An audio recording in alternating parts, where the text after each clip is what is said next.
Hey everybody, it's the Cooking Mom, and I'm going to show you how easy it is to make fried rice like you get at the Chinese restaurants at home. When you have no idea what to make, I bet you have everything in your kitchen to make this right now.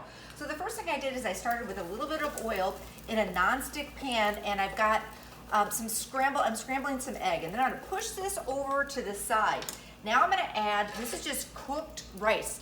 And when you get Chinese food and you have that extra white rice and you haven't used it, you can turn that into fried rice or just make some rice at home.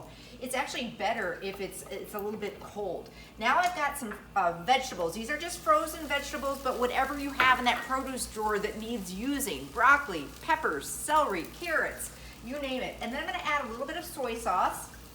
And I've got a little bit of green onion.